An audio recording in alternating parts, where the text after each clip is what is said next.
Gloria a Dios, que el Señor les bendiga. Les habla su hermano, su amigo, su servidor, Aarón Piñeiro. Pues la cápsula, porque en realidad vamos a estar leyendo la Biblia y vamos a comenzar por el Nuevo Testamento, por Mateo. Antes de comenzar a leer, quiero hablarle la experiencia que yo tuve al leer este libro. Cuando comencé en el Evangelio, este libro, el primer capítulo me pareció bastante aburrido porque aparecen un montón de nombres los cuales conocía muy poco. De hecho, no conocía la mayoría y me pareció bastante aburrido. De hecho, salté la página y comencé a leer cuando terminaron ese poco de nombres. Si es primera vez que vas a leer la Biblia, voy a tratar de explicarte algo de esto para que no te parezca aburrido. Mateo capítulo 1 comienza hablándonos de los antepasados de Jesús. Dice, Jesús era descendiente de David y de Abraham. Esta es la lista de todos sus familiares que vivieron antes de él. Desde Abraham hasta David fueron Abraham, Isaac, Jacob, Judá y sus hermanos, Fares y Zera. Su madre se llamaba Tamar. Esta Tamar tiene algo interesante y es que aunque no pertenecía al pueblo de Israel, a Dios le plació que de su vientre viniera la descendencia del Mesías. Es muy interesante la historia de Tamar. Esrón, Arán, Aminadab, Naasón, Salmón, Boz. Su madre se llamaba Raab. Raab fue la mujer que ayudó a los espías que Josué envió a Jericó para que no los mataran. Tampoco pertenecía al pueblo de Israel. Mire cómo la Biblia resalta las personas que aunque no eran del pueblo de Israel, a Dios les plació introducirlas en la descendencia de Jesús. Esto es bastante interesante. Esta historia también es muy bonita, la encontramos en el libro de Josué. Obed, su madre se llamaba Ruth, otra mujer que tampoco tiene que ver nada con los israelitas. Es una mujer que fue bastante fiel a su suegra. Y bueno, esa historia también la encontramos en el libro de Ruth. Es muy, muy interesante, de verdad que sí, les aconsejo que lean esas historias. Son historias cortas. Tamar es como un capítulo. Raab también como 2, 3 capítulos. Ruth igualmente. O sea, son historias bastante cortas, pero que te van a nutrir porque son mujeres que no pertenecían, que no eran de la línea de los israelitas y a Dios le plació. Y para saber por qué les plació, lean la historia. Les voy a adelantar algo. Estas 3 mujeres arriesgaron su vida por hacer por hacer lo justo, por hacer lo que era justo. Y a Dios le pareció que eso fue justo y por eso las introdujo en la descendencia de Jesús. Isaí, el rey David. Desde David hasta el tiempo en que los judíos fueron llevados como prisioneros a Babilonia, sus antepasados fueron David, Salomón. Su madre había sido esposa de Urías, Betsabé. Esta historia sí es más conocida que las otras que le acabamos de mencionar. Urías fue un hombre bastante fiel. Este fue uno de los pecados terribles que cometió el rey David, el cual se aprovechó de la esposa de Urías, mandó a matar a Urías, un hombre fiel. Y esa historia es bastante triste, pero Dios no la oculta. Dios no borró esa historia de la Biblia porque Él nos quería mostrar a nosotros que aunque nosotros pecamos, lo importante no es el pecado, es arrepentirnos de ese pecado. Eso es lo que a Dios le interesa, el arrepentimiento. Tal vez el hombre nunca te perdone. Mírate todos los años que han pasado de ese hecho que cometió David. Y cada vez que alguien lee la historia de David por primera vez, queda así sorprendido. ¡Wow! Y David cometió adulterio, y David asesinó, y David hizo. Entonces, y la gente se sorprende porque la Biblia dice que David era un hombre conforme al corazón de Dios. Entonces son cosas que a la persona los impacta ver, ver cómo alguien que hizo todas estas cosas terribles, Dios se atreve a decir que tiene un corazón conforme al de él. Entonces, el hombre tal vez nunca te perdone, como te digo, pero Dios sí te perdona. Y lo podemos ver en la vida de David. Ajá. Vemos que Betsabé, la esposa de Urías, era la mamá de Salomón. Roboán, Abías, Asa, Josafat, Jorán, Osías, Jotán, Acaz, Ezequías, Manasés, Amón, Josías, Joaquín y sus hermanos. Desde el tiempo en que los judíos fueron llevados a Babilonia hasta el nacimiento de Jesús, sus antepasados fueron Joaquín, Salatiel, Zorobabel, Abiud, Eliaquín, Azor, Sadoc, Aquín, Eliud, Eleazar, Matán, Jacob, José, el esposo de María, la madre de Jesús, conocido como el Mesías. Desde Abraham hasta David hubo 14 generaciones, desde David hasta que los judíos fueron llevados prisioneros a Babilonia, también hubo 14 generaciones y otras 14 desde ese momento hasta el nacimiento del Mesías. Así fue como nació Jesús, el Mesías. Una joven llamada María estaba comprometida para casarse con José, pero antes de que vivieran juntos, se supo que ella estaba embarazada. José era un hombre bueno y obediente a la ley de Dios. Como no quería acusar a María delante de todo el pueblo, decidió romper en secreto el compromiso. Mientras pensaba en esto, un ángel de Dios se le apareció en un sueño y le dijo: José, no tengas miedo de casarte con María. El Espíritu Santo fue quien hizo que ella quedara embarazada. Cuando nazca el niño, lo llamarás Jesús. Él va a salvar a su pueblo del castigo que merece por sus pecados. Cuando José despertó, obedeció al ángel de Dios y se casó con María, pero no durmieron juntos como esposos antes de que naciera el niño. Y cuando éste nació, José le puso por nombre Jesús. Todo esto sucedió para que se cumpliera lo que Dios había dicho por medio del profeta Isaías. Presten atención, una joven virgen quedará embarazada y tendrá un hijo y llamará a ese niño Emmanuel. Este nombre significa Dios está con nosotros. Vemos en esto que acabo de leer, podemos ver cosas interesantes. Sí, María queda embarazada.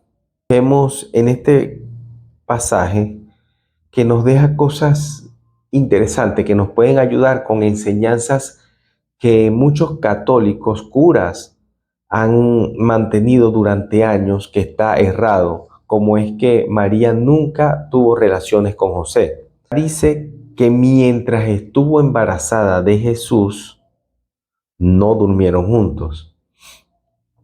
Pero esto te da a entender que después que Jesús nació, sí estuvieron juntos. De hecho, la Biblia nos habla de hermanos que Jesús tuvo varios hermanos.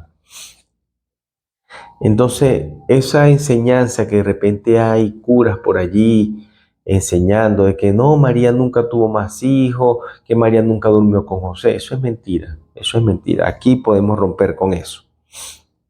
Otra de las cosas que podemos ver es que un ángel se le aparece a María para decirle que va a quedar embarazada, y de allí vemos que pasó eso, quedó embarazada, sí, ciertamente eso es verdad, pero el ángel le habló a María una sola vez, de ahí no le habló más.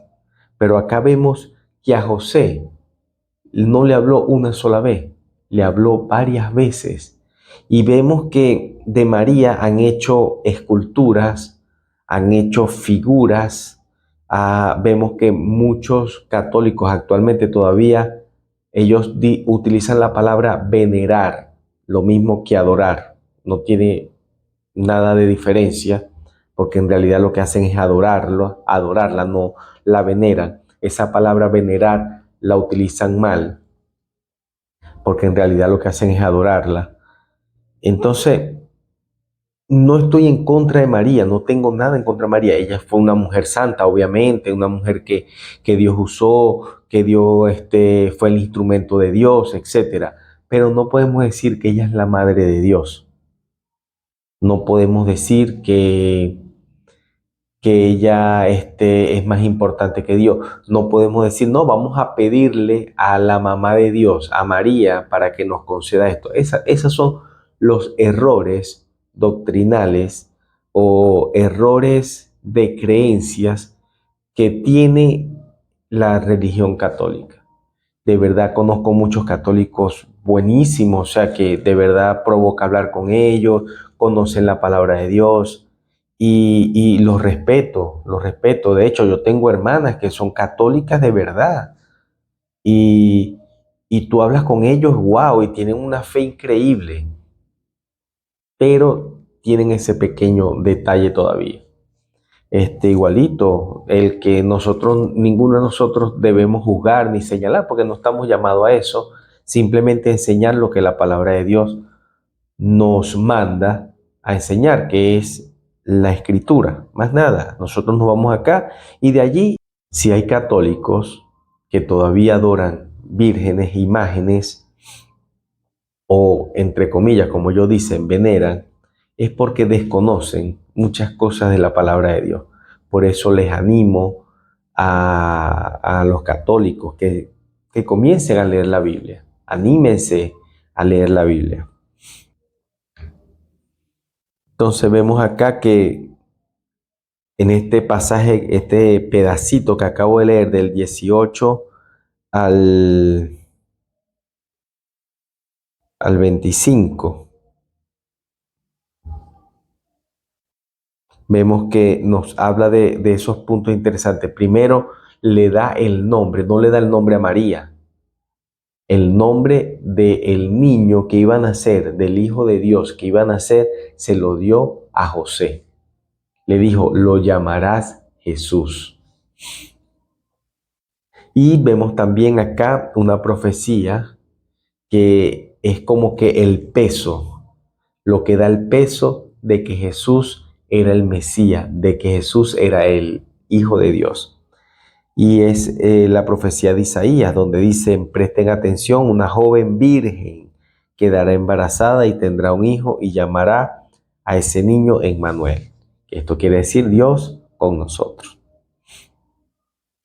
Capítulo 2. Los sabios. Jesús nació en Belén de Judea, cuando Herodes el Grande era rey de ese país. En esa época, unos sabios de un país del oriente llegaron a Jerusalén y preguntaron, ¿dónde está el niño que nació para ser el rey de los judíos? Vimos su estrella en el oriente y hemos venido a adorarlo. El rey Herodes y todos los habitantes de Jerusalén se pusieron muy nerviosos cuando oyeron hablar de esto. Entonces Herodes reunió a los sacerdotes principales y a los maestros de la ley y les preguntó, ¿dónde tiene que nacer el Mesías? Ellos le dijeron, en Belén de Judea, porque así lo anunció el profeta cuando escribió: Tú, Belén, eres importante entre los pueblos de Judá. De ti nacerá un príncipe que guiará a mi pueblo Israel. Herodes mandó llamar en secreto a los sabios y averiguó cuándo había aparecido la estrella. Luego les dijo: Vayan a Belén y averigüen todo lo que puedan acerca del niño. Cuando lo encuentren, avísenme, yo también quiero ir a adorarlo. Después de escuchar al rey, los sabios salieron hacia Belén. Delante de ellos iba la misma estrella que habían visto en su país. Finalmente la estrella se detuvo sobre la casa donde estaba el niño. Qué felices se pusieron los sabios al ver la estrella. Cuando entraron en la casa, vieron al niño con María, su madre, y se arrodillaron para adorarlo. Abrieron los cofres que llevaban y le regalaron al niño oro, incienso y mirra. Dios les avisó a los sabios en un sueño que no volvieran al palacio de Herodes. Ellos entonces regresaron a su país por otro camino. Acá en esta parte vemos que alguien que ni siquiera eran judíos, que eran de otra nación, Dios les había hablado a ellos también que iban a ser el rey de los judíos. Vemos que estos sabios eran aún más entendidos que el mismo pueblo de Israel. Ellos estaban más prestos, aunque el pueblo de Israel sabía que iba a venir el Mesías, que iba a venir un rey, no sabían esto que conocían los sabios. Interesante, ¿verdad que sí? Entonces vemos acá en este pasaje también que se cumple otra profecía, que es que tú, Belén, eres importante entre los pueblos de Judá. De ti nacerá un príncipe que guiará a mi pueblo Israel. Vemos que por esta razón el Mesías debía ser de Belén, porque ya había una palabra profética. Herodes, obviamente, si tú eres rey y te dicen que están haciendo otro rey, o sea, obviamente va a haber esa resistencia a que el otro rey se mantenga. Lo mismo que pasó con Saúl y David. Saúl sabía que el próximo rey iba a ser David. Por todo lo que estaba viendo, él sabía que el profeta le había dicho que él era desechado, que ya Dios había preparado a otro, y obviamente viendo las características de David, estoy seguro que Saúl se dio cuenta que era David, el próximo rey, el que había preparado Dios, y por eso intentó matarlo en muchas oportunidades, para que eso no se diera. Pero cuando hay propósitos de Dios en nuestra vida, el diablo no nos puede hacer daño. Mientras en tu vida todavía queden cosas por hacer, propósitos de Dios por cumplir, tú eres intocable. Después de que los sabios regresaron a su país, un ángel de Dios se le apareció a José en un sueño y le dijo: levántate, escapa a Egipto con el niño y con su madre, y quédate allá hasta que yo te avise, porque Herodes va a buscar al niño para matarlo. Esa noche José escapó a Egipto con María y con el niño, y se quedó allí hasta que Herodes murió. Así se cumplió lo que Dios había dicho por medio del profeta: de Egipto llamé a mi hijo. En este pedacito que acabo de leer, estos tres versículos, podemos ver cosas interesantes. Primero, el ángel le vuelve a hablar a José. El ángel vuelve a hablarle a José por sueño. Entonces, que escape a Egipto. Todo esto tiene un propósito, y es que se cumpla la palabra de Dios, que es lo que vemos acá. Y dice, la misma, lo que acabamos de leer, levántate, escapa a Egipto con el niño, con su madre, porque Herodes va a buscar al niño para matarlo. Entonces termina diciendo el versículo 15, de Egipto llamé a mi hijo. O sea, había otra palabra profética donde decía que de Egipto Dios iba a llamar a su hijo. O sea, primero nos dice, va a nacer en Belén, pero aquí nos está dando otro detalle. Va a habitar un tiempo en Egipto y de allí lo voy a llamar. Cuando Herodes se dio cuenta de que los sabios lo habían engañado, se puso muy furioso y mandó a matar a todos los niños menores de 2 años que vivieran en Belén y sus alrededores. Así se cumplió lo que Dios dijo por medio del profeta Jeremías. Grandes llantos y lamento oyó la gente de Ramá. Era Raquel que lloraba por la muerte de sus hijos y no quería ser consolada. Vemos acá que se cumple otra palabra profética. Miren lo interesante de este capítulo 2. Hay ya 2 palabras proféticas que hemos leído hasta ahora, 2 que se han cumplido en la vida, se cumplen en la vida de Jesús. Herodes murió cuando José todavía estaba en Egipto. Entonces un ángel de Dios se le apareció a José en sueño.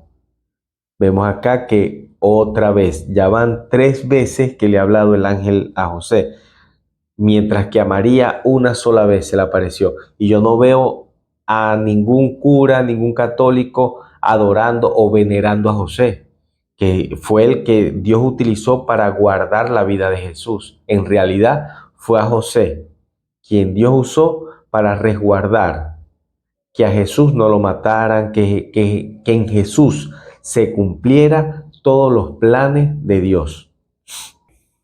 Entonces un ángel de Dios se le apareció a José en un sueño y le dijo, regresa ahora mismo a Israel, junto con el niño y la madre, porque ya murieron los que querían matar al niño.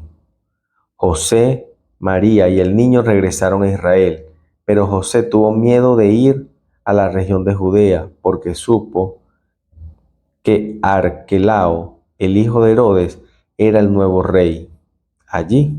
Entonces el ángel de Dios le dijo a José, otra vez le habla el ángel de Dios. Miren, todas las veces que Dios le habla a José por medio del ángel, le dijo a José que siguiera hasta la región de Galilea. Cuando llegaron allá, se fueron a vivir a un pueblo llamado Nazaret.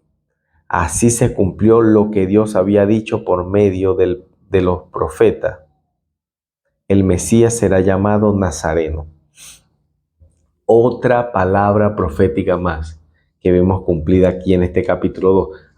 Entonces vemos que el ángel le vuelve a hablar a José. Miren todas las veces que le habló. Yo no entiendo cómo los católicos no valoran más a José, incluso que a María. Vamos ahora al capítulo 3. Años después, Juan el Bautista salió al desierto de Judea para predicarle a la gente. Les decía, vuélvanse a Dios, porque muy pronto su reino se establecerá aquí. Juan era la persona de quien hablaba el profeta Isaías cuando dijo, alguien gritará en el desierto, prepárenle el camino al Señor, ábranle paso, que no encuentre estorbo. Juan se vestía con ropa hecha de pelo de camello y usaba un taparrabos de cuero. Comía saltamontes y miel silvestre. Muchos iban a oír a Juan. Llegaban no solo de los alrededores del río Jordán, sino también de la región de Judea y de Jerusalén. Confesaban sus pecados y él los bautizaba en el río. Al ver Juan que muchos fariseos y saduceos venían para que él los bautizara, les dijo: ustedes son unas víboras. ¿Creen que se van a escapar del castigo que Dios les enviará? Demuestren con su conducta que han dejado de pecar. No piensen que se salvarán solo por ser descendientes de Abraham. Si Dios así lo quiere, hasta estas piedras las puede convertir en familiares de Abraham.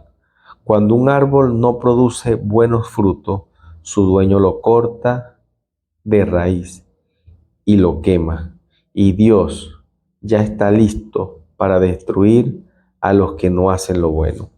Yo los bautizo a ustedes con agua para que demuestren a los demás que ustedes ya han cambiado su forma de vivir. Pero hay alguien que viene después de mí y que es más poderoso que yo. Él los bautizará con el Espíritu Santo y con fuego. Yo ni siquiera merezco ser su esclavo. El que viene después de mí separará a los buenos de los malos. A los buenos los pondrá a salvo, pero a los malos los echará en un fuego que nunca se apaga. Aquí vemos que Juan el Bautista todavía no conoce acá a Jesús, pero está hablándole a las personas, bueno, haciendo lo que Dios lo mandó a hacer, preparando el camino, preparando los oídos, los corazones de esas personas que iban a bautizarse. Jesús salió de Galilea y se fue al río Jordán para que Juan lo bautizara. Pero Juan no quería hacerlo, así que le dijo: yo no debería bautizarte, más bien tú deberías bautizarme a mí. Jesús le respondió: hazlo así por ahora, pues debemos cumplir con lo que Dios manda. Juan estuvo de acuerdo y lo bautizó. Cuando Jesús salió del agua, vio que el cielo se abría y que el Espíritu de Dios bajaba sobre él en forma de paloma. Entonces una voz que venía del cielo dijo: este es mi Hijo, yo lo amo mucho y estoy muy contento con él.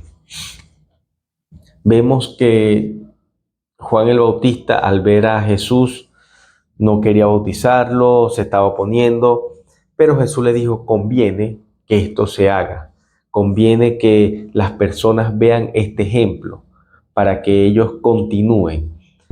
El día de hoy hemos llegado al final de la lectura de los 3 primeros capítulos de Mateo. Los espero mañana, que Dios me los bendiga. Recuerden, esto es la cápsula con la Biblia. Que Dios los bendiga.